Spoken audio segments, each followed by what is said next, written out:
Hello students, welcome all of you to my YouTube channel Physics Quantum Classes। इस video में doctor S C Verma का book concepts of physics part 2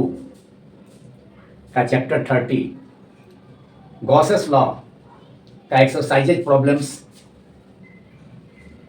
6, 7, 8, 9 and 10 that is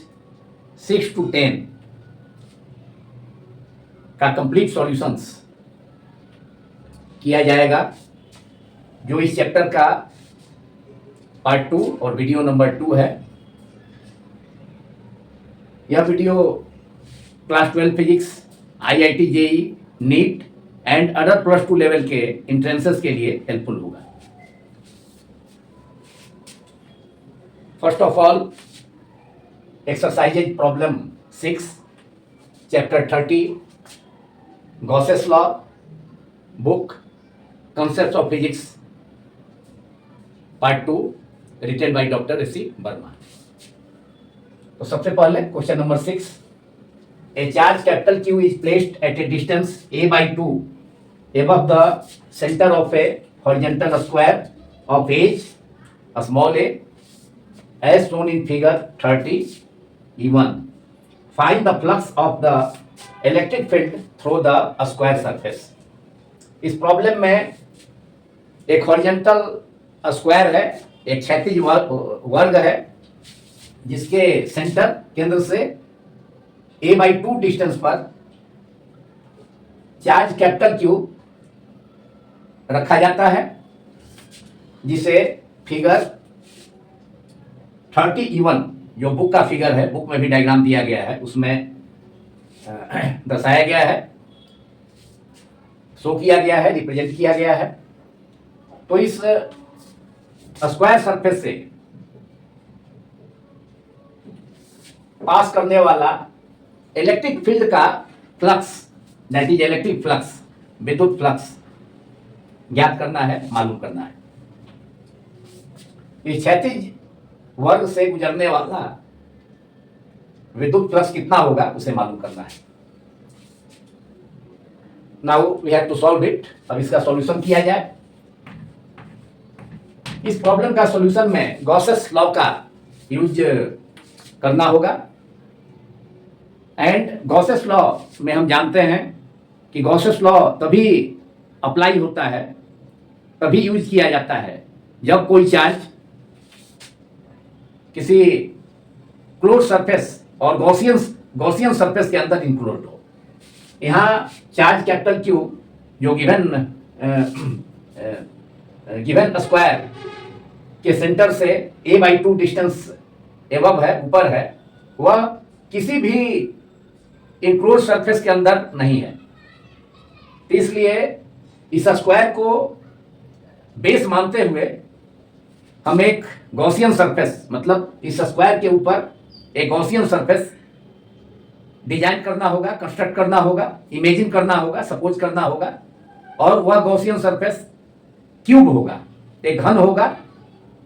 क्योंकि cube में 6 faces होते हैं और उनमें से एक फेस, वन फेस यह हॉरिजॉन्टल स्क्वायर होगा, जिससे होकर इलेक्ट्रिक फ्लक्स का वैल्यू ऑब्टेन करना है, मालूम करना है। तो एक गॉसियन सरफेस हम कंस्ट्रक्ट कर रहे हैं इस हॉरिजॉन्टल स्क्वायर के ऊपर, मतलब इस हॉरिजॉन्टल स्क्वायर को बेस मानते हुए, इस क्षैतिज वर्ग को बेस मानते हुए एक गॉसीय पृष्ठ या घन क्यूब डिजाइन किया जाए, इमेजिन किया जाए, कंस्ट्रक्ट किया जाए, जिसके सेंटर पर, उस गॉसियन सरफेस घन के सेंटर केंद्र पर यह चार्ज कैपिटल Q होगा। तो उस गॉसियन सरफेस को हम डिजाइन करते हैं, इस स्क्वायर को, हॉरिजॉन्टल स्क्वायर को बेस मानते हुए आसानी से हम डिजाइन कर सकते हैं उस गॉसियन सरफेस को इस दिए गए स्क्वायर के ऊपर।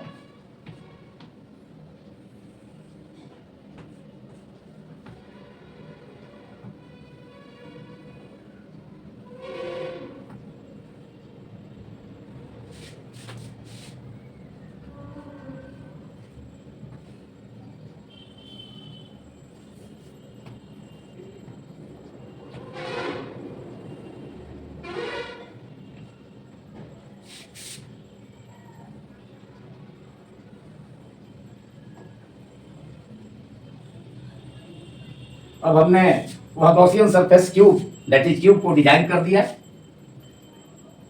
जिसका बेस गिवन स्क्वायर है एंड जो गिवन स्क्वायर है इस गॉसियन सरफेस को जो डिजाइन किया इसके सेंटर से charge capital Q a/2 distance पर है फिगर 30E1 में। यहाँ पर हमने a/2 डिस्टेंस पर इस चार्ज को जो गिवन स्क्वायर है उसके सेंटर से a/2 डिस्टेंस पर चार्ज कैपिटल क्यू को यहाँ पर शो किया, दर्शाया। निश्चित रूप से यह चार्ज क्यू अब जो गॉसियन सरफेस है यह गॉसियन सरफेस हमने कंस्ट्रक्ट किया। गॉसियन सरफेस जो कि क्यूब है एंड इस क्यूब का भी इच साइड चूंकि स्क्वायर का इच साइड ए है तो इस क्यूब का भी इच साइड कितना होगा ए ही होगा। क्योंकि क्यूब में किसी क्यूब में 6 फेसेस होते हैं, मतलब 6 स्क्वायर्स होते हैं। 6 स्क्वायर्स के हेल्प से क्यूब फॉर्म होता है। तो इसका भी साइड कितना होगा ए होगा, जिसे हमने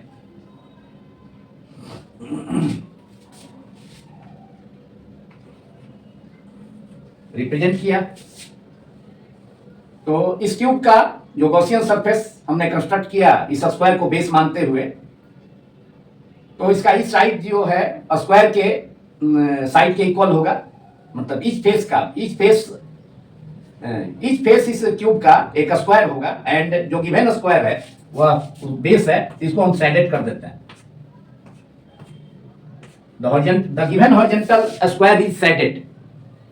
जिससे यह पहचान हो, किसी आइडेंटिफाई हो किसी स्क्वायर से होकर, इसी हॉरिजॉन्टल स्क्वायर से हमें फ्लक्स मालूम करना है, जिस फ्लक्स को हम फाई डैश सपोज कर सकते हैं। अब यहां पर गॉस लॉ बिल्कुल अप्लाई किया जा सकता है, क्योंकि जो गिवन चार्ज है जो कि हॉरिजॉन्टल स्क्वायर के सेंटर से a/2 डिस्टेंस एबव है, कैपिटल क्यू चार्ज हमने रिप्रेजेंट भी किया है फिगर 30E1 में। अब यह चार्ज इस गॉसियन सरफेस और क्यूब के अंदर पड़ेगा, अंदर लाई करेगा, दैट इज यह चार्ज इंक्लूड हो जाएगा इस क्यूब के अंदर। तो गॉसेस लॉ अब हम आसानी से अप्लाई कर सकते हैं, क्योंकि यह चार्ज कैपिटल क्यू अब इस क्यूब गॉसियन सरफेस के सेंटर पर है।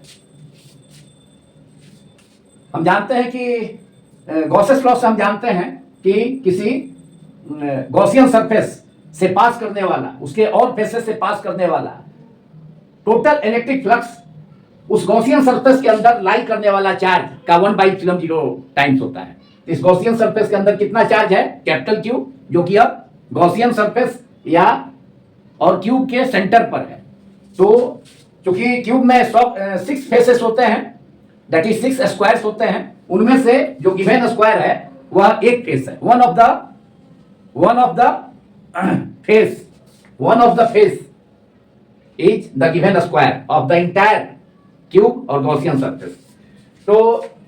अब इस गिवन स्क्वायर जिसको हमने अब सैडेड कर दिया जब हमने गॉसियन सरफेस डिजाइन किया अनदर फिगर में, तो इस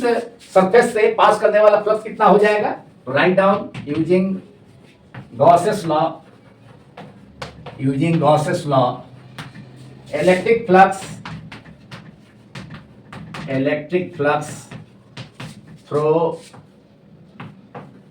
through the given square surface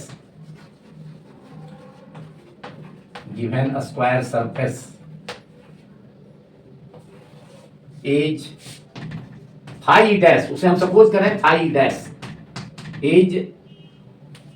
total flux का कितना हो जाएगा, टोटल फ्लक्स ऑल 6 फेसेस से जो फ्लक्स होगा उसे फाई सपोज करें, जो कि कितना होगा Q/ε0। गॉसेस लॉ से कितना होगा Q/ε0। तो दैट इज वन फेज से कितना होगा, ऑल 6 फेसेस से पास करने वाला जो फ्लक्स है टोटल इलेक्ट्रिक फ्लक्स, उसे हम फाई सफिक्स में कैपिटल ई सिंबल से डिनोट कर सकते हैं। तो टोटल फ्लक्स कितना हो जाएगा phi E total electric flux for the all faces of the Gaussian surface, all 6 faces of the Gaussian surface, उसका 1/6 पार्ट हो जाएगा। एंड गॉसेस लॉ यूज कर रहे हैं तो टोटल फ्लक्स ऑल 6 फेसेस से कितना होगा इस क्यूब के ऑल 6 फेसेस से जितना इस क्यूब और गॉसियन सरफेस के अंदर चार्ज इंक्लूड है, तो वह चार्ज कितना है, जो गिवन चार्ज कैपिटल क्यू है, जो गिवन स्क्वायर है, हॉरिजॉन्टल स्क्वायर उसके सेंटर से a/2 डिस्टेंस पर है, तो वह चार्ज अब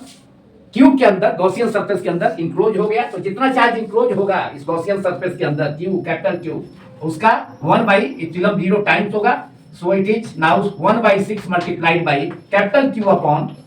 ε0। Capital Q upon ε0 is the total electric flux passing through all 6 faces of the cube और Gaussian surface.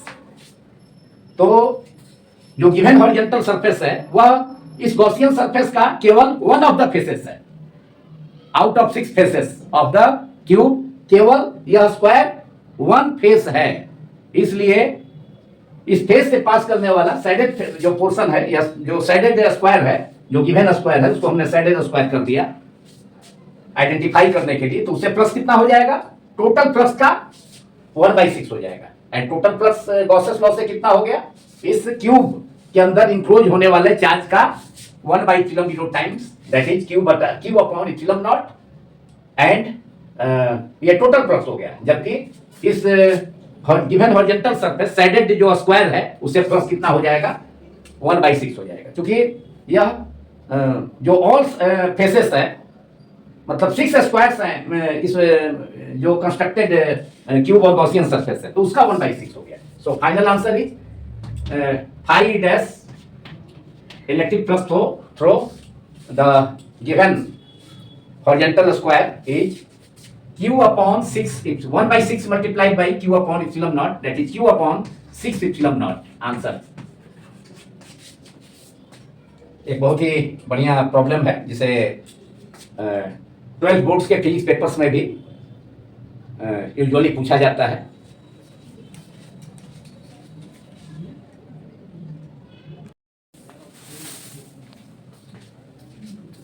Now question number 7, that is problem 7, chapter 30, Gauss's law, book Concepts of Physics, part 2. Problem 7 is find the flux of the electric field through a spherical surface of radius capital R due to a charge of 10 to the power minus 7 coulomb, which is positive charge, plus 10 to the power minus 7 coulomb at the center of this sphere or spherical surface, and another equal charge, that is plus 10 to the power minus 7 coulomb at a point 2r distance, that is 2r distance. This is 2r, 2 capital R, 2r distance from the center of the given spherical surface, as shown in figure 30E2। इस problem में electric field का flux given spherical surface और sphere से find करना है, ज्ञात करना है, मालूम करना है, जिसके सेंटर पर एक positive charge plus 10 to the power minus 7 coulomb and एक another equal charge 10 to the power plus 10 to the power minus 7 coulomb इस स्फेरिकल सरफेस के बाहर या इस स्फेयर के बाहर किसी दूसरे पॉइंट पर लाई करता है, जिसका डिस्टेंस, मतलब स्फेरिकल सरफेस के बाहर का जो पॉइंट है उसका डिस्टेंस गिवन स्फेरिकल सरफेस और स्फेयर के सेंटर जहां 10 to the power minus 7 coulomb charge है, तो इस चार्ज से उस another point which is outside the this sphere और spherical surface is 2r। 2r distance पर दूसरा पॉइंट है इस स्फेरिकल सरफेस के बाहर और इस स्फेयर के बाहर, जहां 10 to the power minus 7 coulomb का ही, दैट इज सिमिलर चार्ज, मतलब सेम मैग्नीट्यूड का चार्ज रखा जाता है रखा गया है, जैसा कि इस गिवन स्फेरिकल सरफेस के सेंटर पर जितना चार्ज है 10⁻⁻7 कूलम का, उतना ही चार्ज टुवर्ड डिस्टेंस पर, इसके इस स्फेरिकल सरफेस के टुवर्ड डिस्टेंस पर अनदर पॉइंट जो कि टुवर्ड डिस्टेंस पर है, वहां भी सेम चार्ज रखा गया है 10⁻⁻7 कूलम का। तो इस स्फेरिकल सरफेस से होकर पास करने वाला इलेक्ट्रिक फ्लक्स, जो इलेक्ट्रिक फील्ड का इलेक्ट्रिक फ्लक्स होगा, उसे मालूम करना है। तो अब इसे हम काफी आसानी से सॉल्व कर सकते हैं using Gauss's law. Gauss's law यह इंफॉर्म करता है कि किसी क्लोज सरफेस से होकर पास करने वाला इलेक्ट्रिक फ्लक्स उस क्लोज सरफेस के अंदर लाई करने वाले चार्ज, दैट इज स्थित आवेश का चार्ज का, जो चार्ज उस स्फेरिकल सरफेस के अंदर, मतलब क्लोज सरफेस के अंदर लाई करता है, यहां क्लोज सरफेस स्फेरिकल सरफेस है, यह क्लोज सरफेस किसी भी शेप का हो सकता है, लेकिन यहां स्फेरिकल सरफेस है। तो क्लोज सरफेस से पास होने वाला इलेक्ट्रिक फ्लक्स उसके अंदर लाई करने वाले, उसके अंदर सिचुएटेड इलेक्ट्रिक चार्ज का 1/ε0 टाइम्स होता है, केवल उस क्लोज सरफेस के अंदर जो चार्ज प्रेजेंट है उसका, उसके बाहर जो चार्ज प्रेजेंट है उस पर नहीं। तो यहां जो अनदर पॉइंट पर, मतलब इस गिवन स्फेरिकल सरफेस के सेंटर से टुवर्ड डिस्टेंस पर जो अनदर पॉइंट है जहां सेम चार्ज रखा गया है 10⁻⁻7 कूलम का, तो इस चार्ज पर डिपेंड नहीं करेगा। मतलब क्लोज सरफेस से, जो इस क्लोज या स्फेरिकल सरफेस से पास होने वाला इलेक्ट्रिक फ्लक्स इस क्लोज सरफेस के अंदर जो चार्ज है उसका 1/ε0 टाइम्स होता है। उसके बाहर जो चार्ज है अनदर पॉइंट पर, 2r डिस्टेंस पर, 2R डिस्टेंस पर 10⁻⁻7 कूलम का ही सेम चार्ज है, जैसा कि स्फेरिकल सरफेस के सेंटर पर रखा गया है। तो इस स्फेरिकल जो टोटल फ्लक्स होगा, इस इलेक्ट्रिक फ्लक्स होगा इस स्फेरिकल सरफेस से, इसके अंदर जो चार्ज है इसके सेंटर पर 10⁻⁻7 कूलम, उसका 1/ε0 टाइम्स होगा, न कि जो बाहर पॉइंट है उसके चार्ज का। तो यह जो आउटसाइड पॉइंट, अनदर पॉइंट है 2r डिस्टेंस पर इस स्फेरिकल सरफेस के सेंटर से, उस पर जो चार्ज है 10⁻⁻7 कूलम, वह इनइफेक्टिव होगा, उसका कोई प्रभाव इस स्फेरिकल सरफेस से पास होने वाले फ्लक्स पर नहीं पड़ेगा। तो क्या हो जाएगा? Write down solution of this problem. Electric flux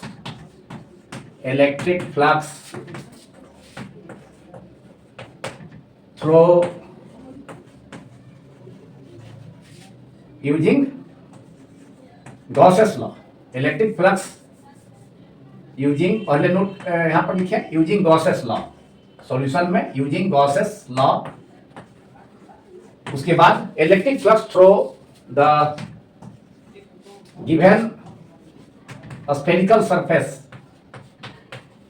of radius capital R, a spherical surface of radius capital R, इस स्फेरिकल सरफेस जो गोलीय पृष्ठ है उसकी त्रिज्या कितनी है, उसका रेडियस कैपिटल R है। Capital R is phi e equals to Q/ε0। इस स्फेरिकल सरफेस के अंदर जो चार्ज है 10⁻⁻7 कूलम, उसका 1/ε0 टाइम्स होगा, that is Q/ε0। Q is 10⁻⁻7, ε0 is 8.85 multiplied by 10⁻⁻12। अब 10 न्यूमरेटर का चार्ज का वैल्यू 10⁻⁻7 कूलम, डिनोमिनेटर में ε0 का वैल्यू 8.85 इंटू 10⁻12 का जो 10⁻12 इसमें जो टर्म है जो 8.85 से मल्टीप्लाइड है, तो इसका इस 10⁻⁻5 के -7 पावर से न्यूमरेटर में जो चार्ज है कैपिटल Q 10⁻⁻7 कूलम से 10⁻12 कूलम का 10⁻7 कैंसिल हो जाएगा, तो डिनोमिनेटर में बचेगा 10⁻5 एंड अब -5 को ऊपर ले जाए न्यूमरेटर में, taking -10⁻5 into 2 numerator, we get 1/8.85 multiplied by 10⁻+5 and now it is equal to, it can be written as 100/8 885, numerator में 2 प्लेस पर डिसमल है 8.85, तो डिसमल को हटाकर न्यूमरेटर में 100 से मल्टीप्लाई किया जा सकता है। यू नो वेरी वेल, आप सभी जानते हैं अच्छी तरह से। Multiplied by 10 to the power 5। Now we can further write 100 multiplied by 10, 10 to power 5 से 10 अलग कर लें और 100 में मल्टीप्लाई कर लें तो 1000 upon 885 multiplied by 10 to the power 4। And अब 1000 में हम मल्टीप्लाई करें 885 से तो हमारा रिजल्ट क्या आएगा? 1.1 into 10 to power 4। And electric flux का यूनिट आप जानते हैं न्यूटन मीटर स्क्वायर पर कूलम और न्यूटन पर coulomb metre square. So final answer is therefore electric flux passing through the given spherical surface or sphere is phi is equal to 1.1, that is 1000 divided by 885, 1.1 multiplied by 10 to the power 4 Newton meter square upon coulomb or per coulomb answer. This is the answer of problem 7.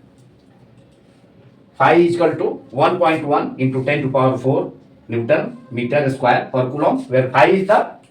electric flux passing through this given spherical surface or sphere. Phi symbol है उस विद्युत flux का जो कि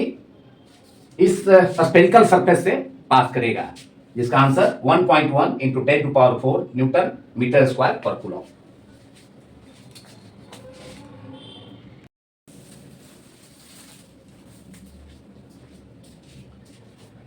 Question 8 is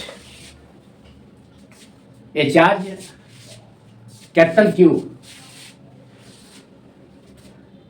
is placed at the center of an imaginary hemispherical surface as shown in figure 33. Using symmetry arguments and the Gauss's law, find the flux of the electric field due to this charge, that is capital Q, through the surface of the hemisphere.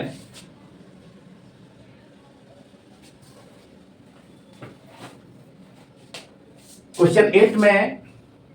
एक Hemy spherical surface है, एक Hemy sphere है, अर्धगोला है, imaginary काल्पनिक अर्धगोला है, जिसके centre पर capital Q charge लाई करता है। तो Gauss's law and symmetry arguments, सम्मिति तर्क पर इस हेमी स्फेरिकल सरफेस से, इस अर्धगोले से पास होने वाला, गुजरने वाला इलेक्ट्रिक फ्लक्स मालूम करना है। गॉसेस लॉ का यूज उस सिचुएशन में होता है जब कोई चार्ज किसी क्लोज सरफेस के अंदर इंक्लोज्ड हो। तो इस given hemispherical surface, that is half sphere और हिंदी में अर्धगोला, तो इस अर्धगोले के सेंटर पर, केंद्र पर कैपिटल क्यू चार्ज है। तो निश्चित रूप से यह चार्ज जो हेमिस्फेरिकल सरफेस है, जो हाफ स्फेयर है, किसी स्फेयर का सेंटर कहां होता है? बीच में होता है। तो यहां हेमिस्फेरिकल सरफेस के सेंटर पर जो चार्ज है, यह क्या है? इस हेमिस्फेरिकल जो सरफेस है उसकी अपर फेस पर है, मतलब उसके अंदर लाई नहीं करता है, अपर फेस पर है। तो इसलिए यह चार्ज इंक्लूडेड नहीं है, इस हेमिस्फेरिकल सरफेस के अंदर यह चार्ज नहीं है। क्योंकि स्फेयर का सेंटर बीच में होता है, तो ये जो है, अब स्फेयर को कट कर दिया जाए 2 इक्वल पार्ट्स में, तो वह जो चार्ज, उसका जो सेंटर होगा कहाँ होगा? जो बीच में जो सेंटर होगा, तो उस ईच ईच हेमिस्फीयर, ईच माने प्रत्येक अर्धगोले के अपर सरफेस पर होगा, मतलब उसके अंदर प्रत्येक अर्धगोले के ईच हेमिस्फीयर के अंदर लाइन नहीं करेगा चार्ज। अगर किसी स्फीयर के सेंटर पर चार्ज को सिचुएटेड मान लिया जाए इस चार्ज को, एंड उस स्फीयर को टू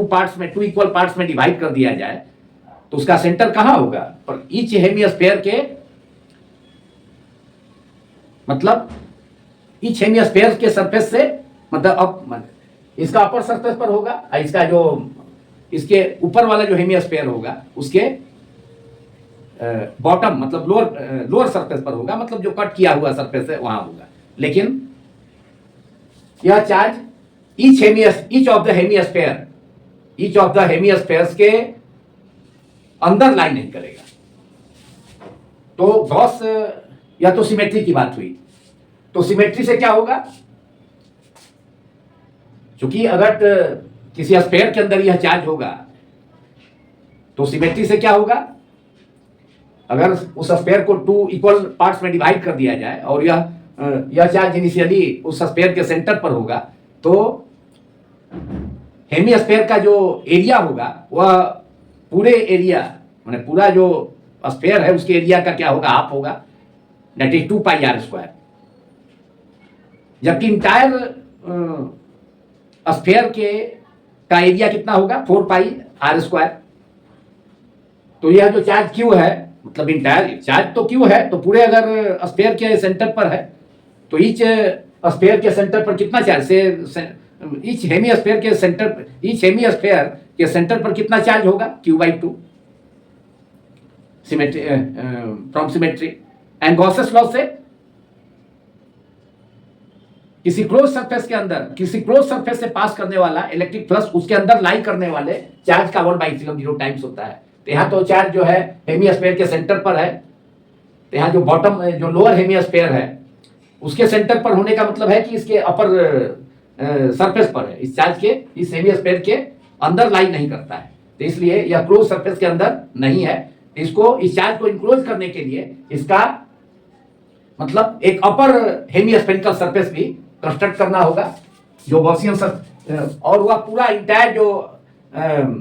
इमेजिनरी स्फीयर होगा वह उसके अंदर, उसके सेंटर पर यह क्यू चार्ज लाई करेगा, तब गॉसेस लॉ का हम यूज कर सकते हैं। तो यहां पर एक अपर हेमिस्फीयर को भी हम कंस्ट्रक्ट कर लें, जिससे कि गॉसियन सरफेस कंस्ट्रक्ट होगा एंड गॉसेस लॉ और गॉस का प्रमेय या गॉस का नियम अप्लाई हो पाएगा। यहां पर हमने कंस्ट्रक्ट कर लिया अपर हेमिस्फीयर भी, यह इमेजिनरी अपर हेमिस्फीयर हो गया। अब यह गॉसियन सरफेस कंप्लीट हो गया। इसी गिवन हेमिस्फीयर के ऊपर अनदर हेमिस्फेरिकल सरफेस, एक दूसरा अर्धगोला इसके ऊपर हमने इमेजिन किया, सपोज किया।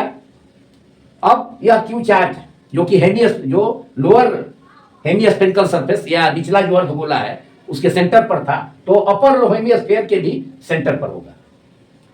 And using the symmetry argument and Gauss's law, using the symmetry arguments and Gauss's law, charge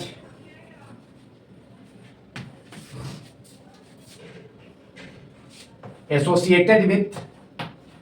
each hemisphere से कितना चार्ज एसोसिएट होगा, ये हम सिमेट्री आर्गुमेंट से भी मालूम कर लेंगे। उसके बाद गॉसेस लॉ अप्लाई कर देंगे। तो charge associated with each of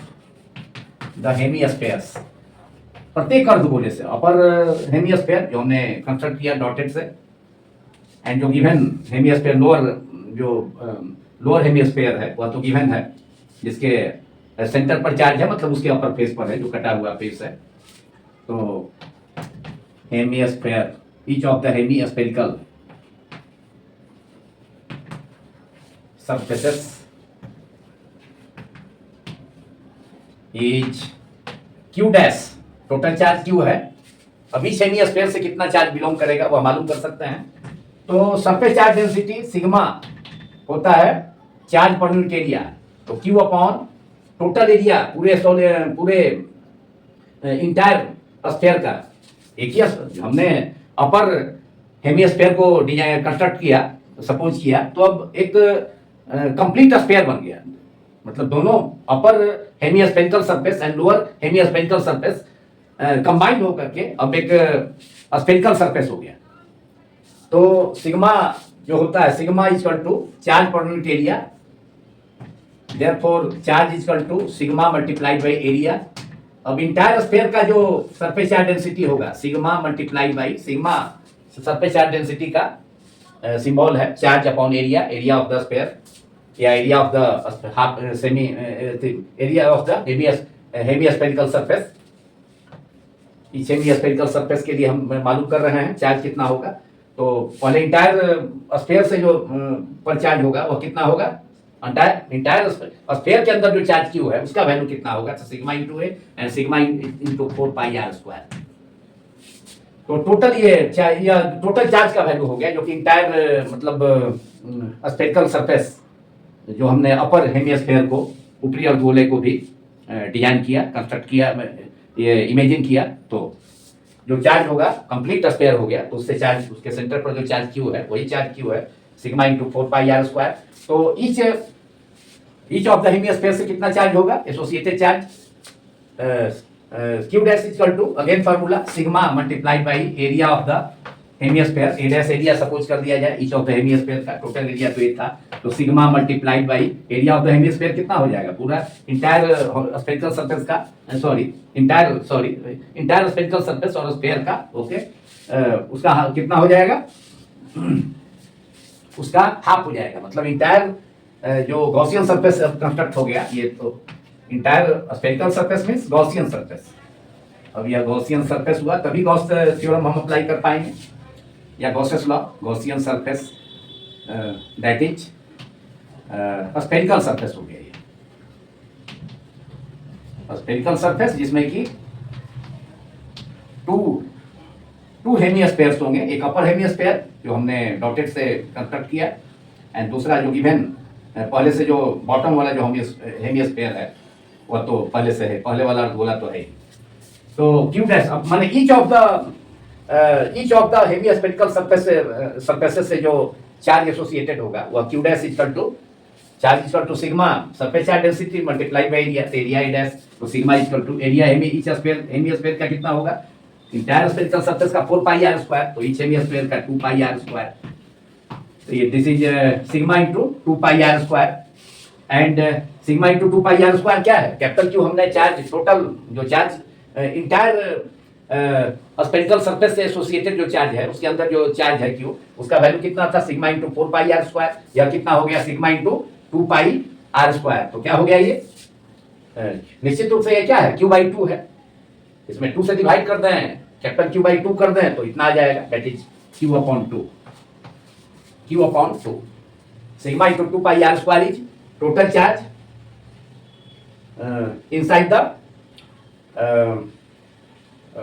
inside the sphere, that is complete sphere, is sigma multiplied by 4 pi r square and charge associated with each of the hemispherical surface। प्रत्येक अर्धगोले से संबद्ध जो charge होगा उसके अंदर जो चार्ज होगा वो कितना होगा, q डैश बराबर sigma into a dash surface charge density multiplied by area of a dash is the area of each of the hemispheres, that is 2 pi r square, और स्फीयर का area 4 pi R square, hemisphere का 2 pi R square, and यह क्या हो जाएगा total charge q by 2, total charge कितना है पूरे स्फीयर के लिए सिग्मा, पूरे स्फीयर के अंदर sigma into 4 pi R square, यह है sigma into 2 pi R square, that is इसमें 2 से डिवाइड कर दें तो 2 से कैंसिल हो गए, तो sigma into 2 pi R square. यह तो चार्ज मालूम हो गया कि हेमिस्फीयर से एसोसिएटेड चार्ज कितना होगा q बाई 2। अब गॉसेस थ्योरम हमने लिख ही दिया है, दोनों का सिमेट्री आर्गुमेंट का यूज किया, सरफेस चार्ज डेंसिटी का यूज करते हुए चार्ज निकालने मालूम करने के लिए इंटायर स्फीयर से होकर के, और फिर इंटायर स्फीयर के अंदर और फिर ईच हेमिस्फीयर के लिए एसोसिएटेड चार्ज वो भी मालूम हो गया q dash q by 2। So using Gauss's law ऊपर लिखा हुआ है, तो फाई डैश कितना हो जाएगा electric flux each of the hemisphere के लिए आई डैश मान लेते हैं। आई डैश इक्वल टू क्या होगा, जो टोटल फ्लक्स है उसका कितना होगा, हाफ हो जाएगा। टोटल फ्लक्स का कितना होगा, हाफ हो जाएगा। टोटल फ्लक्स कितना होता है, क्यू अपॉन एप्सिलॉन नॉट। तो फाई डैश हो गया, फाई टोटल फ्लक्स जो पूरे मतलब इंटायर स्फीयर से उसका हाफ हो जाएगा, क्योंकि चार्ज हाफ है तो इसलिए क्यू ई फाई अपॉन 2, और फाई बराबर इज इक्वल टू क्या होता है, क्यू अपॉन एप्सिलॉन नॉट।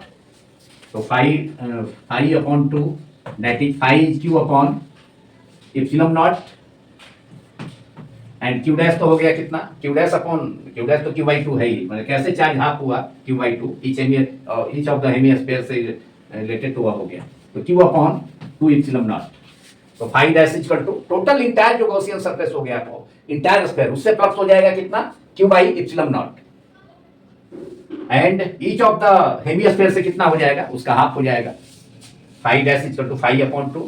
क्योंकि चार्ज जो है वह कितना है, ईच ऑफ द हेमिस्फीयर से एसोसिएटेड चार्ज हो गया क्यू बाई 2। वैसे भी किया और ऐसे भी गॉसियन माने गॉसेस लॉ से भी टोटल स्पेरिकल सरफेस से जो चार्ज होगा उससे लिंक्ड जो इलेक्ट्रिक फ्लक्स होगा वह उसके अंदर जो चार्ज है क्यू उसका 1/ε0, एंड हेमिस्फीयर क्या है, उसका आधा हाफ पार्ट ही है, जो गिवन हेमिस्फीयर है बॉटम वाला वह हाफ पार्ट है पूरे स्फीयर का, तो उससे flux phi by 2 that is Q upon 2 epsilon naught. Answer.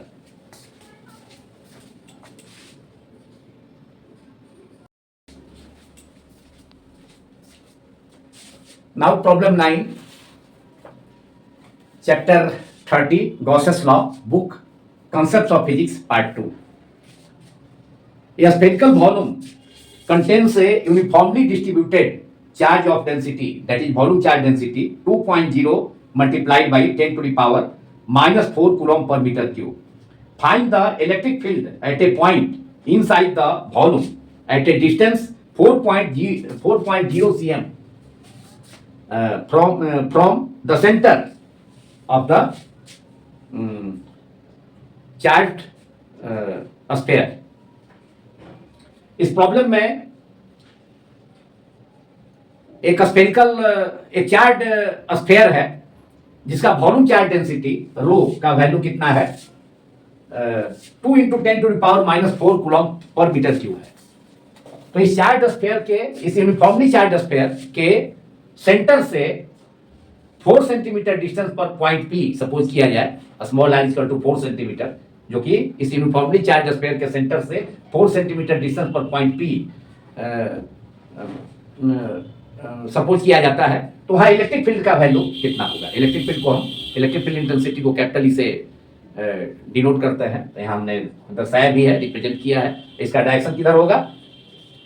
इस पी पॉइंट से होकर के गॉसियन सरफेस हम सपोज कर सकते हैं गॉसेस लॉ की हेल्प से प्रॉब्लम को सॉल्व करने के लिए। तो पी पॉइंट पर इलेक्ट्रिक फील्ड का जो डायरेक्शन होगा इसके सरफेस के परपेंडिकुलर आउटवर्ड डायरेक्शन में होगा, और यही पी पॉइंट के अराउंड एक स्मॉल एरिया डीएस ले लिया जाए, तो इस पर जो नॉर्मल हम ड्रॉ करेंगे वह नॉर्मल भी इलेक्ट्रिक फील्ड के ही डायरेक्शन में होगा। तो E vector and DS vector के बीच का एंगल कितना हो जाएगा, 0 हो जाएगा, क्योंकि यहाँ पर जो small area elemental area P point के अराउंड, पी पॉइंट से होकर के हम एक 4 सेंटीमीटर रेडियस का गॉसियन सरफेस और स्फीयर, इमेजिनरी स्फीयर सपोज कर सकते हैं, जिससे कि गॉसेस लॉ का हेल्प से एंड इलेक्ट्रिक फ्लक्स का फार्मूला यूज कर हम इस यूनिफॉर्मली चार्ज स्फीयर के सेंटर ओ से 4 सेंटीमीटर डिस्टेंस पर जो पॉइंट पी है वहाँ इलेक्ट्रिक फील्ड का वैल्यू के लिए एक फार्मूला ऑब्टेन कर सकते हैं। एंड यह derivation concept of physics doctor S C Verma साहब का बुक का इस चैप्टर का जो डेरिवेशन मतलब जो टॉपिक्स है उसमें डेरिवेशन, यह डेरिवेशन किया गया है, जिसे आप सभी देख सकते हैं। लेकिन शॉर्ट में मैं उस डेरिवेशन को भी कर देता हूं, जिससे कि सरफेस चार्ज डेंसिटी दिया है इस यूनिफॉर्मली चार्ज स्फीयर का, तो उस टर्म में सरफेस चार्ज डेंसिटी के टर्म में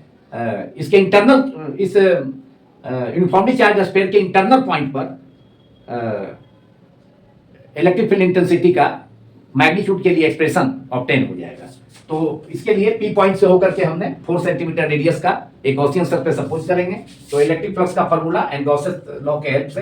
फाई जो फ्लक्स होगा पी पॉइंट से होकर जो गॉसियन सरफेस हमने स्फीयर किया है इमेजिनरी स्फीयर उससे होकर, तो interior over entire close surface integration दे करके इसके एक सर्किल दे दिया गया जो around the entire spherical surface जो क्लोज सरफेस है, पूरा क्लोज सरफेस पी पॉइंट से होकर के 4 सेंटीमीटर रेडियस का एक स्फीयर हमने इमेजिन किया जो गॉसियन सरफेस होगा। Integral E vector dot DS vector that is E DS into cos 0 degree P point पर जो इंटरनल पॉइंट है इस चार्ज स्फीयर के, यूनिफॉर्मली चार्ज स्फीयर के। तो इस पॉइंट पी से होकर जो गॉसियन सरफेस हमने 4 सेंटीमीटर रेडियस का इमेजिन किया, तो पी पॉइंट पर इलेक्ट्रिक फील्ड का डायरेक्शन और स्मॉल एरिया डीएस पर जो नॉर्मल ड्रॉन करेंगे डीएस वेक्टर उसका भी डायरेक्शन, डीएस वेक्टर का भी डायरेक्शन, ई वेक्टर का डायरेक्शन तो होगा ही इधर माने आउटवर्ड डायरेक्शन में, एंड इंटरनल पॉइंट पी पर ही इलेक्ट्रिक फील्ड होगा। हम फिगर को थोड़ा सा यहाँ पर इसको बाहर की ओर खींच रहे हैं थोड़ा, इसलिए कि इलेक्ट्रिक फील्ड और डीएस वेक्टर दोनों रिप्रेजेंट करने के लिए, नहीं तो अंदर में ही रखता हूँ पी पॉइंट पर, एंड डीएस वेक्टर भी इसी डायरेक्शन में हो जाएगा, ई वेक्टर के ही डायरेक्शन देती है, मतलब ई वेक्टर को इस स्फीयर के अंदर ही मैं रखता हूँ। तो integral over the entire close surface of radius और स्फीयर ऑफ रेडियस कितना, radius 4 cm E DS cos 0, and Gauss's law से फिर क्या होता है, गॉसेस लॉ से इस गॉसियन सरफेस के अंदर जो चार्ज इंक्लोज होगा वह कितना होगा, इस गॉसियन सरफेस जो चार्ज इंक्लोज करेगा, इंटायर जो स्फीयर है जिसका रेडियस हमने कैपिटल आर सपोज किया है वह इस प्रॉब्लम में नहीं दिया गया है, लेकिन मैंने कैपिटल आर इंटायर रेडियस का सपोज किया है, और वह जो चार्ज कंटेन करता है वह चार्ज सपोज करता है इंटायर जो चार्ज है वह कैपिटल क्यू है। लेकिन इस गॉसियन सरफेस पी पॉइंट से होकर के जो गॉसियन सरफेस होगा जो पॉइंट इस स्फीयर के अंदर है, यह चार्ज कितना कंटेन करेगा, तो वह कितना करेगा, वॉल्यूम चार्ज डेंसिटी दिया है, तो volume charge density rho is equal to charge upon volume, that is charge से चार्ज क्यू डैश, यह तो क्यू तो इंटायर चार्ज हो गया, तो से charge Q dash upon volume कितना हो जाएगा इस गॉसियन सरफेस का, मतलब इस पी पॉइंट से पास करने वाला जो स्फीयर है उसका वॉल्यूम 4/3 पाई आर क्यू, तो इसलिए चार्ज कितना इंक्लोज करेगा, volume multiplied by surface charge density, क्या surface charge density rho is equal to charge upon Q upon volume भी, तो वॉल्यूम भी स्फीयर का कितना है, पूरे ओरिजिनल स्फीयर का तो कैपिटल ओरिजिनल स्फीयर का तो रेडियस नहीं दिया है, हमने कैपिटल आर सपोज किया है तो 4/3 पाई आर क्यू होगा, लेकिन यहाँ पर गॉसियन सरफेस के लिए कितना हो जाएगा, चार्ज क्यू डैश सपोज कर लेते हैं, उसके अंदर जो इंक्लोज चार्ज है इंटायर मतलब इंटायर स्फीयर पर जो चार्ज डिस्ट्रीब्यूटेड है वो कैपिटल क्यू है, लेकिन इस गॉसियन सरफेस पी पॉइंट मतलब इस यूनिफॉर्मली चार्ज स्फीयर के सेंटर से 4 सेंटीमीटर डिस्टेंस पर जो पॉइंट पी हमने सपोज किया है पॉइंट पी, लेकिन उस पॉइंट का डिस्टेंस दिया है प्रॉब्लम में 4 सेंटीमीटर, तो उससे पास होने वाला जो गॉसियन सरफेस हमने मतलब जो स्फीयर सपोज किया है, यह क्या है, एक इमेजिनरी स्फीयर है जिसे हमने डॉटेड लाइन से रिप्रेजेंट किया है, मैं डॉटेड सर्किल से या डॉटेड स्फीयर से उसे हमने कंस्ट्रक्ट किया है। तो उसके मतलब उसके उस गॉसियन सरफेस जो डॉटेड स्फीयर है उसके अंदर चार्ज कितना इंक्लूड होगा, Q dash upon volume of the Gaussian surface कितना होगा, 4/3 पाई स्मॉल आर, मतलब आर का वैल्यू दिया है 4 सेंटीमीटर, तो उसका वैल्यू हम बाद में पुट कर देंगे। Therefore, charge enclosed inside the dotted sphere, that is Gaussian surface, is q dash equal to rho multiplied by 4/3 pi small r cube। तो यही चार्ज इंक्लोज होगा। तो इलेक्ट्रिक फ्लक्स के फॉर्मूला से जो फ्लक्स होगा इस गॉसियन आर रेडियस का, स्मॉल आर मतलब 4 small R equal to 4 centimetre radius का जो गॉसियन सरफेस है स्फीयर है, उससे फ्लक्स कितना होगा, integral over the entire close surface, entire sphere के लिए इंटीग्रेशन देकर के सर्किल ले लिया, E into E vector dot DS vector, and E vector P point पर ई वेक्टर डीएस वेक्टर का डायरेक्शन सेम होगा, तो E DS cos 0, and it Gauss's law से ये कितना, यह फ्लक्स कितने के इक्वल हो जाएगा, ये तो इलेक्ट्रिक फ्लक्स का फार्मूला से हो गया, गॉसेस लॉ से कि charge Q dash upon epsilon not, और क्यू डैश का वैल्यू कितना होगा, क्यू डैश सपोज कर लेते हैं चार्ज इस गॉसियन सरफेस के अंदर, टोटल चार्ज तो क्यू हमने सपोज किया है, वह प्रॉब्लम में नहीं दिया है, लेकिन charge density surface charge density दिया है Q dash upon epsilon not, और इलेक्ट्रिक फील्ड तो इस गॉसियन सरफेस जो डॉटेड स्फीयर है उसके एवरी पॉइंट पर सेम होगा, क्योंकि उसका डिस्टेंस सेंटर से 4 सेंटीमीटर ही होगा, उसके सर्कमफ्रेंस का डिस्टेंस। तो कैपिटल ई को बाहर कर लें, इंटीग्रल ओवर ds cos 0 1 होता है इक्वल टू q डैश का वैल्यू सरफेस चार्ज डेंसिटी के टर्म में दिया है प्रॉब्लम में, तो उस टर्म में निकालना है। तो rho multiplied by rho surface charge density rho equal to charge inside the dotted sphere q से q dash upon volume of the dotted sphere of radius small r, उसका वैल्यू 4 सेंटीमीटर है, 4 centimetre बाद में put करेंगे, तो 4/3 pi small r cube, where capital R is the radius of the big charge sphere, जिसके अंदर P point लाई करता है, उसके अंदर 4 सेंटीमीटर सेंटर से 4 सेंटीमीटर पर। तो रो तो q dash equal to rho equal to charge upon volume, तो q dash upon 4/3 pi r cube, therefore q dash equal to charge inside the dotted sphere, that is Gaussian surface is rho multiplied by 4/3 pi r cube. So rho multiplied by 4/3 pi r cube upon, या तो charge के लिए होगा q dash की जगह upon epsilon not, और capital E तो constant है इलेक्ट्रिक फील्ड का वैल्यू गॉसियन सरफेस के जो डॉटेड स्फीयर है उसके एवरी पॉइंट पर, तो उसको हमने इंटीग्रेशन से बाहर कर दिया, integral ds over the entire close surface p point से होकर r रेडियस का जो इमेजिनरी स्फीयर है, तो integral over the entire close surface ds 4 pi, radius हमने r सपोज किया है जो कि प्रॉब्लम में दिया है 4 सेंटीमीटर, बाद में पुट कर लेंगे। पहले हम फार्मूला इसके लिए ऑब्टेन कर रहे हैं इलेक्ट्रिक फील्ड इंटेंसिटी का internal point uniformly charge sphere के इंटरनल पॉइंट p पर। तो और थोड़ा नीचे लिखा है, तो इस फार्मूला का यूज कर हम डायरेक्ट तुरंत इसको हम इस प्रॉब्लम को सॉल्व कर सकते हैं, लेकिन मैं फार्मूला भी डिराइव कर देता हूँ आप लोगों के। ऐसे बुक में एसी वर्मा साहब का बुक में चैप्टर 30 में डेरिवेशन किया हुआ है, लेकिन फिर भी मैं कर देता हूँ। तो उसके बाद अदरवाइज एग्जाम में तो सीधे फार्मूला का यूज करके प्रॉब्लम आएगा, तो वहाँ पर हम यूज कर सकते हैं। तो फार्मूला याद रखना होगा, नहीं याद है तो डिराइव भी कर सकते हैं। Capital E upon integral over the entire close surface ds, पूरा एरिया हो जाएगा डॉटेड स्फीयर का गॉसियन सरफेस का 4 पाई, स्मॉल r रेडियस माना है, 4 pi r square equal to rho multiplied by 4 pi r cube upon 3, 4/3 है, epsilon not से भी मल्टीप्लाई कर देंगे, 3 एप्सिलॉन नॉट। अब यहाँ पर 4 पाई से 4 पाई 4 साइड्स में कैंसिल हो गया, दोनों तो फ्लक्स ही था, एक गॉसेस लॉ से इधर RHS में लिखा, इधर फार्मूला से उसके पहले वाला जो पार्ट है लेफ्ट साइड वाला माने मिडल में है, जो कि फाई तो इधर सिंबल लिखे हैं, तो बीच में जो है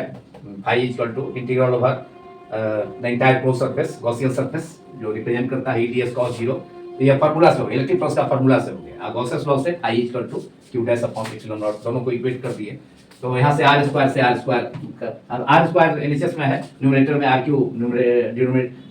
क्यूब जो है वह RHS के न्यूमरेटर में है टर्म, तो r स्क्वायर से r क्यूब कैंसिल होकर के एक पावर बचेगा, तो जिससे कि फार्मूला हमारा आ गया। Therefore E equal to, board के राइट पार्ट में लिख देता हूँ, राइट बॉटम पार्ट में कैपिटल ई का वैल्यू फार्मूला निकल गया, कितना आ गया, capital equal to rho r upon 3 epsilon naught, rho r upon 3 epsilon naught. This is the formula for electric field at a point distance at distance small r from the center of a uniformly charged sphere of volume charge density rho। तो volume charge density rho के term में किसी uniformly charge sphere के internal point पर point p पर small r distance पर formula हो गया इलेक्ट्रिक फील्ड इंटेंसिटी का, capital equal to rho r upon 3 epsilon naught. अब इस फार्मूला में हम इस फार्मूला को डायरेक्ट हम याद रख सकते हैं, और इस फार्मूला में हम वैल्यू पुट कर दें,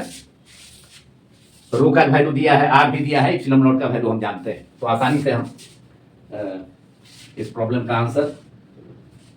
इस फार्मूला की हेल्प से मालूम कर सकते हैं।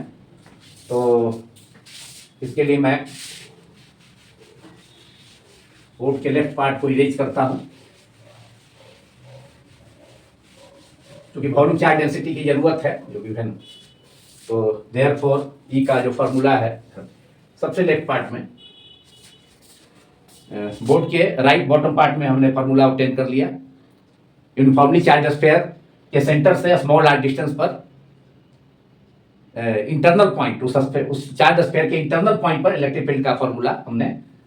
ऑब्टेन किया, capital E equal to rho R upon 3 epsilon naught, जिसके लिए हमने इलेक्ट्रिक फ्लक्स का फॉर्मूला एंड गॉसेस लॉ का यूज किया। अब वैल्यू पुट कर दिया जाए, therefore capital E equal to rho का वैल्यू कितना है, सरफेस चार्ज डेंसिटी दिया है यूनिफॉर्मली चार्ज स्फीयर का 2 × 10⁻⁴, 2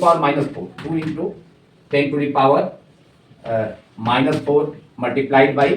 न्यूमरेटर में ही स्मॉल आर है तो 4 सेंटीमीटर डिस्टेंस है, तो 4/100 metre, that is 4 × 10⁻⁻2 metre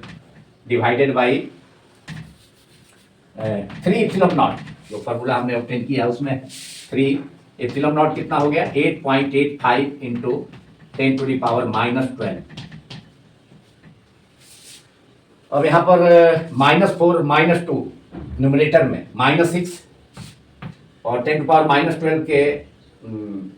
-6 power से न्यूट्रलाइज होकर यहाँ बचेगा 10⁻⁻6 डिनोमिनेटर में, एंड न्यूमरेटर में कितना बचेगा 4 × 2, 4 2 या 8, that is 8 divided by 8.85 multiplied by 3, 8.85 में 3 से मल्टीप्लाई कर दिया जाए, 5 3 या 15 रिमाइंडर 1, 8 3 या 24 प्लस 1 25 रिमाइंडर 2, 8 3 या 24 plus 2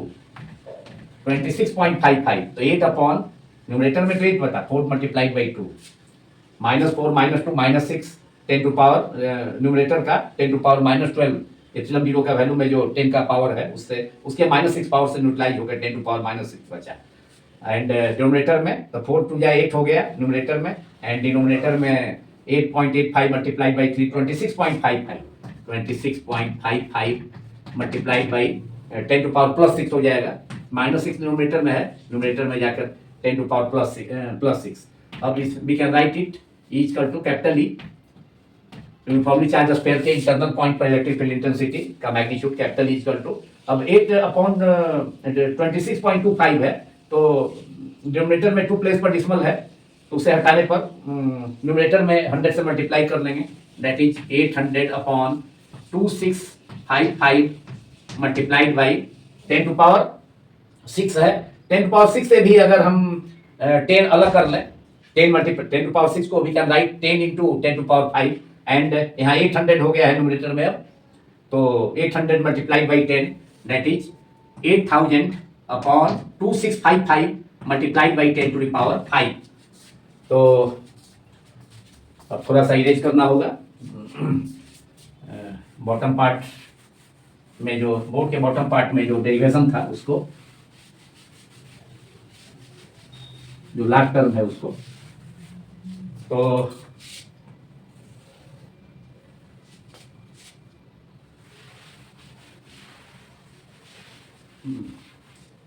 so it is now capital is equal to 8000 multiplied by 2655 multiplied by 10 to power 5, 6 के 10 to power 6 से 10 to power 5, चूंकि 10 to power 6 से 10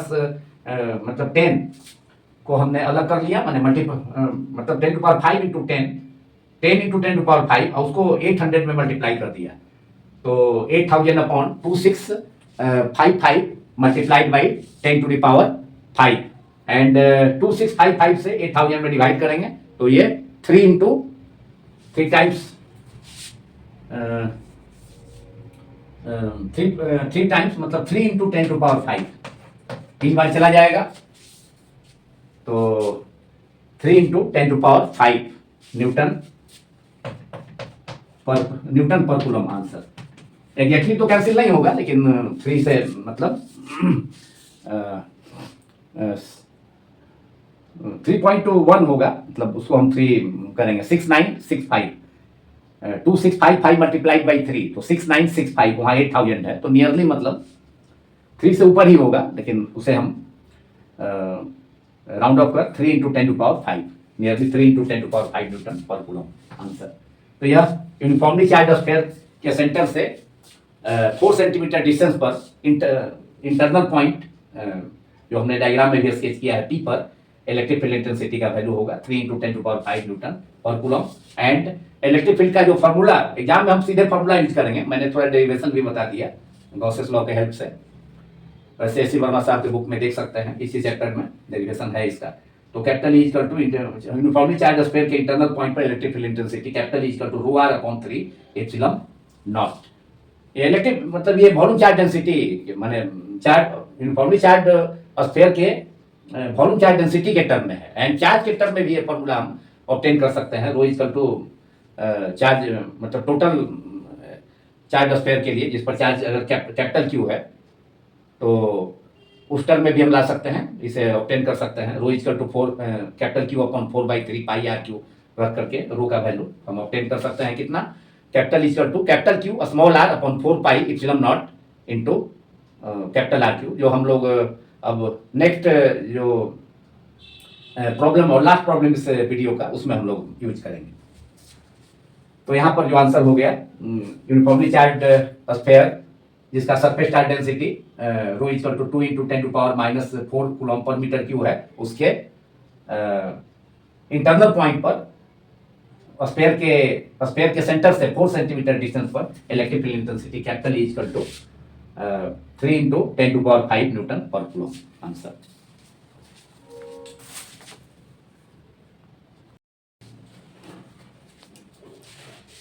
In last problem 10 of chapter 30 Gauss's law book concepts of physics part 2 is the radius of a gold nucleus atomic number capital Z is equal to number of protons equals to 79 is about 7.0 multiplied by 10⁻⁻15 meter. Assume that the positive charge is distributed uniformly throughout the nuclear volume. Find the strength of the electric field at part A, the surface of the nucleus. Point P lies on the surface of the nucleus where electric field is to be calculated. Part A में gold nucleus के surface पर कोई point P है जहां electric field intensity का magnitude से capital E calculate करना है, फाइंड करना है। And in part B at the middle point of a radius,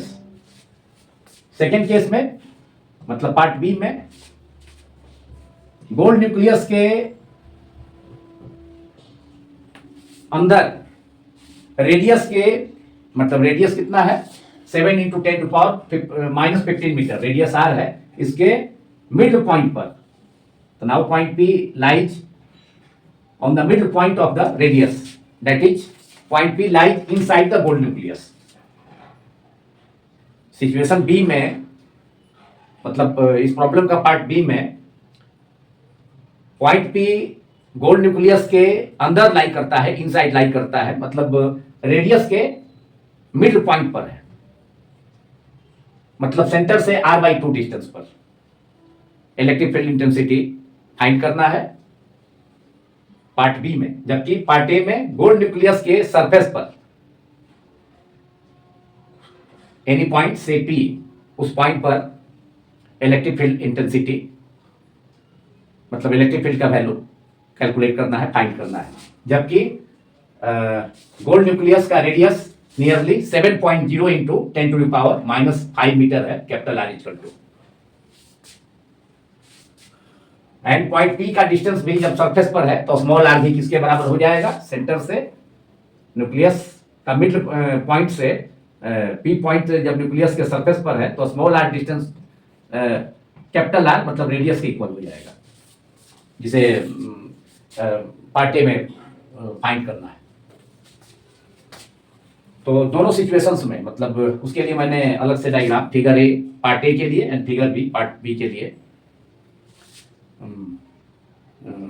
मतलब 2 फिगर्स को हमने स्केच किया है बोथ पार्ट्स के लिए। इस प्रॉब्लम में नेक्स्ट फर्दर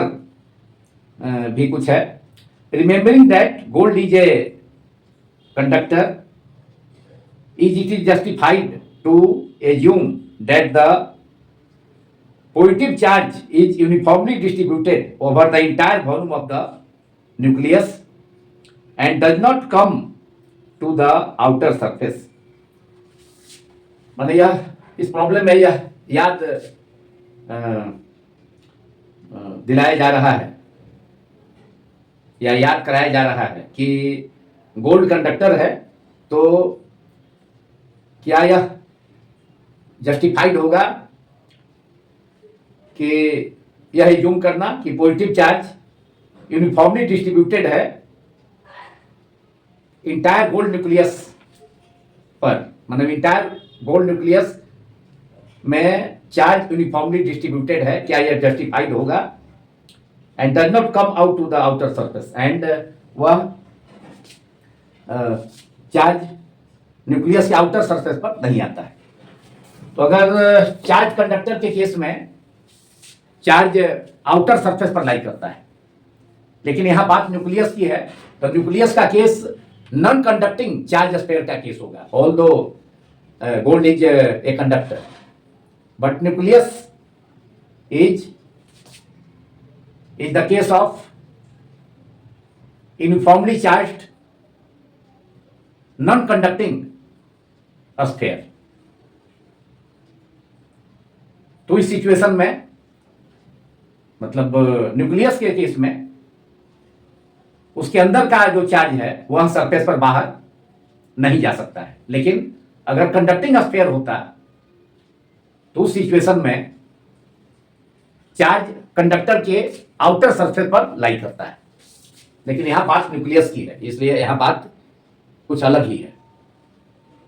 यहां positively charge nucleus uniformly charge है, और न्यूक्लियस के अंदर जानते हैं कि प्रोटॉन्स होते हैं एंड न्यूट्रॉन्स होते हैं। न्यूट्रॉन्स पर कोई चार्ज नहीं होता है, एंड प्रोटॉन्स पर जो चार्ज होगा वह पॉजिटिव चार्ज होता है। एंड गोल्ड न्यूक्लियस का एटॉमिक नंबर भी दिया है Z79, तो एटॉमिक नंबर गोल्ड न्यूक्लियस का या गोल्ड का, उसके अंदर नंबर ऑफ प्रोटॉन्स भी कितने होंगे, Z=P, मैंने लिखा भी है 79 होगा, जिससे कि न्यूक्लियस का चार्ज हम आसानी से मालूम कर सकते हैं। तो सबसे पहले charge on the nucleus Q=Ne, तो n का वैल्यू कितना है, n का वैल्यू नंबर ऑफ प्रोटॉन्स जो है, नंबर ऑफ जो चार्ज है वो न्यूक्लियस का चार्ज प्रोटॉन्स के चार्ज के कारण है, तो वह नंबर ऑफ प्रोटॉन्स कितने हो जाएंगे, Z के हो जाएंगे, जिसे n से हमने लिखा है N=P N=Z means atomic number of the nucleus, which is equal to number of protons P into E, and it is equal to 79 number of protons, and charge on a proton is equal to charge on an electron, but positive sign, positive charge। Electron पर negative charge होता है -1.6 into 10⁻⁻19 coulomb, and proton पर +1.6 into 10⁻⁻19 coulomb. तो charge मालूम हो गया,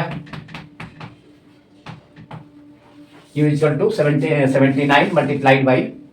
1.6 into 10⁻⁻19 coulomb. अब part A का सॉल्यूशन कर दिया जाए आसानी से। तो पार्ट ए का सॉल्यूशन तो हम जानते हैं कि चार्ज स्फीयर के सरफेस पर, यूनिफॉर्मली चार्ज स्फीयर के सरफेस पर, सरफेस के किसी पॉइंट पर electric field intensity E=,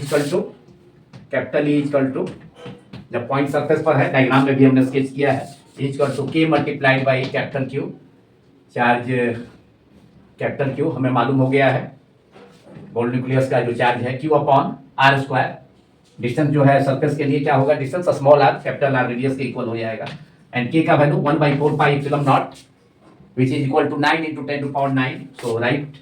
it 9 into 10⁻⁹। K का direct value K=1/4πε0, which is 9 into 10⁻⁹। Q का वैल्यू अभी ऊपर ही लिखा है 79 मल्टीप्लाइड बाई 1.6 इंटू 10⁻⁻19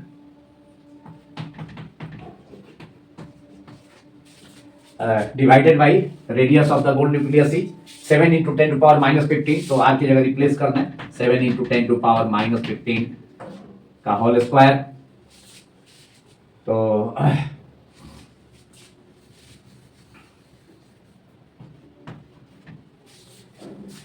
अब न्यूमरेटर में 1.6 multiplied by 9 that is 14.4 multiplied by 79। 14.4 में 79 से हम मल्टीप्लाई कर दें तो हमारा रिजल्ट होगा 1137.9 सॉरी 1137.6। कैलकुलेट कर इसे मल्टीप्लाई करके देख सकते हैं 1136 14.4 multiplied by 79 9 into 1.6 14.4 multiplied by 79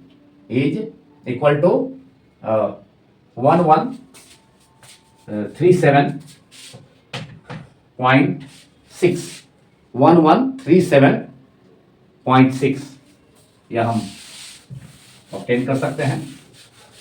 मैंने करके देखा है 1137.6 multiplied by 7 into 10 to power minus 15 square तो 7 square 49 7 square 7 into 7 49 10 to power minus 15 square 10 to power minus 15 into 10 to power minus 15 that is 10 to power minus 30 so 7 into 10 to the power minus 15 square is 49 multiplied by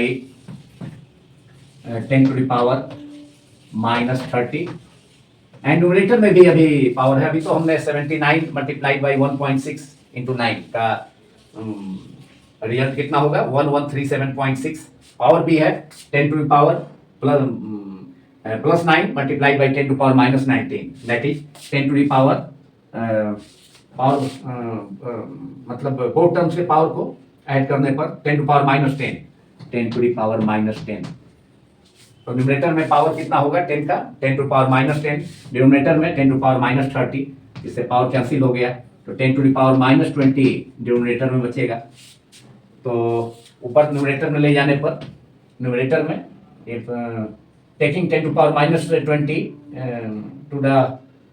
numerator we get 1137.6 upon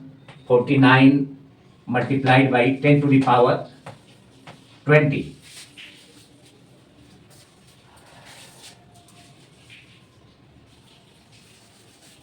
next step में अब हमारा result आ जाएगा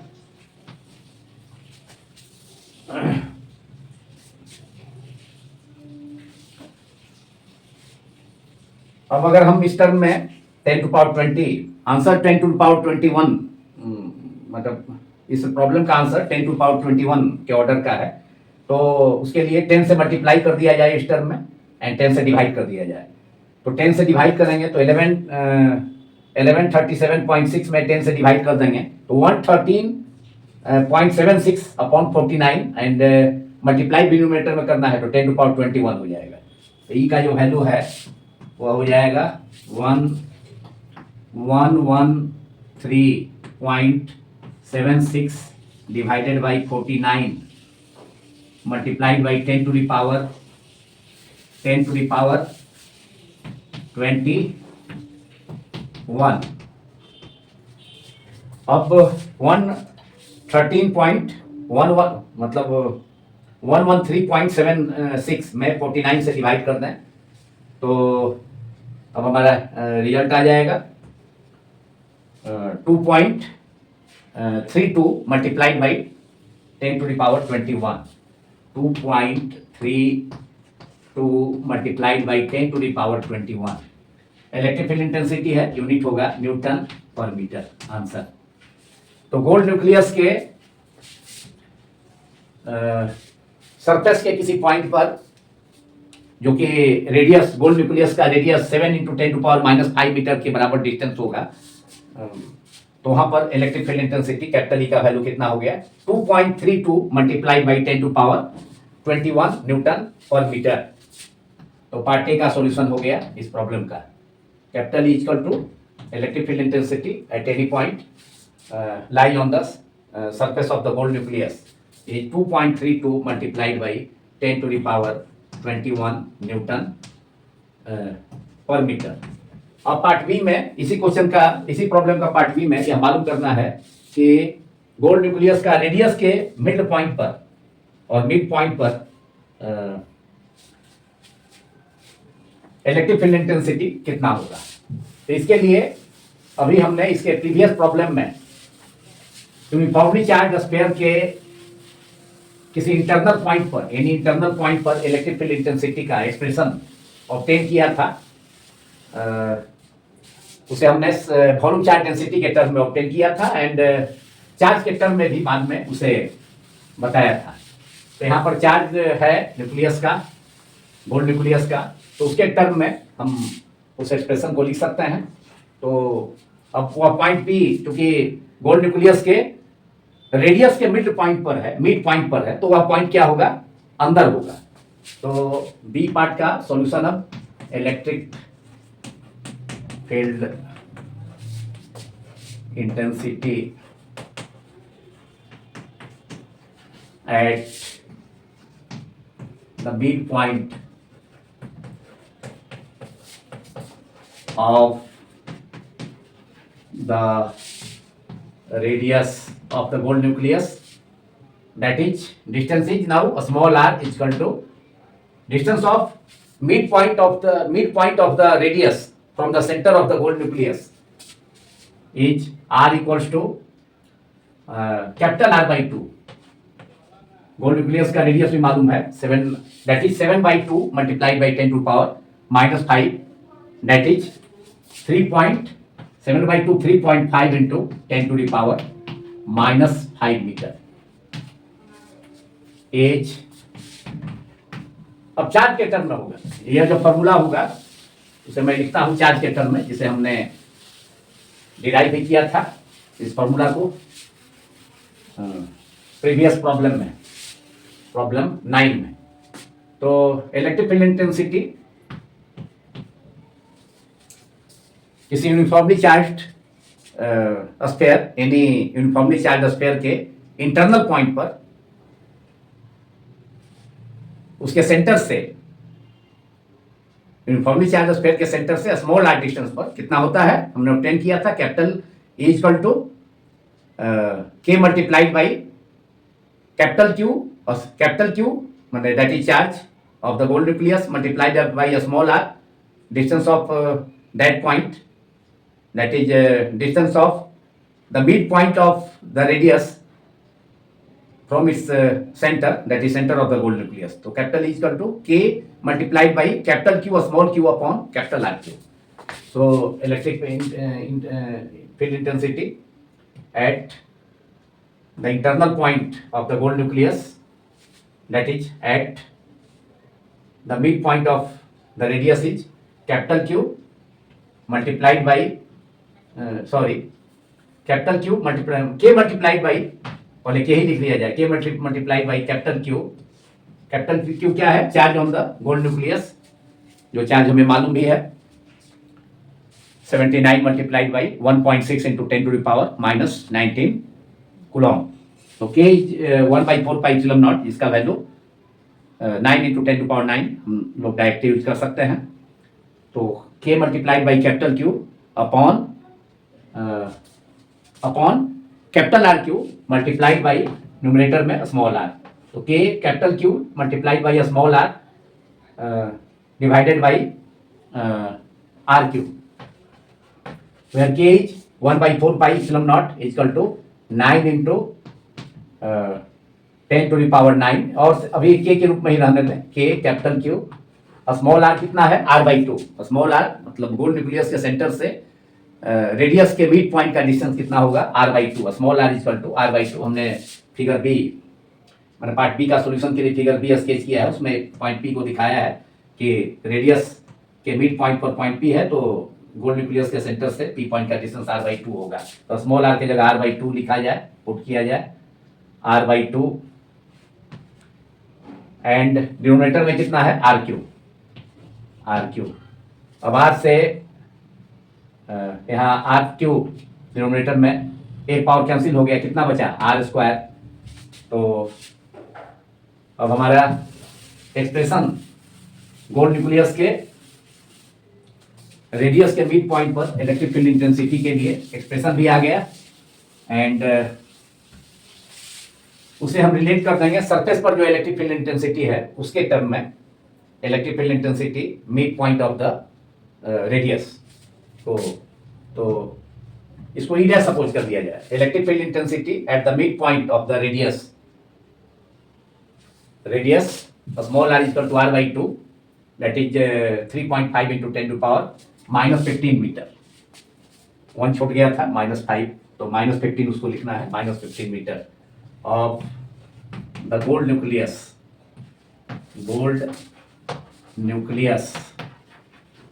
is E dash is equal to K, which is K is equal to 1 by 4 pi epsilon naught multiplied by capital Q, total charge on the nucleus, capital Q है total charge nucleus का, charge positive charge uniformly distributed है entire volume में nucleus के, तो K multiplied by capital Q multiplied by small r which is r by 2, radius के mid point का distance है centre से, अपॉन कैपिटल आर क्यू। तो स्मॉल आर की जगह हमने अब आर बाई टू यहाँ पुट कर दिया, अपॉन आर क्यू है डिनोमिनेटर में, बाहर से आर क्यू कैंसिल होकर आर स्क्वायर, तो E dash equals to K multiplied by Q capital Q upon R square multiplied by 1 by 2 and K into capital Q upon capital R square. It is electric field intensity at the surface of the gold nucleus. तो K into Q upon R square, यह क्या था, capital E, जिसे हमने calculate पहले ही कर लिया है पार्ट ए में, तो उसी के टर्म में अब आ गया।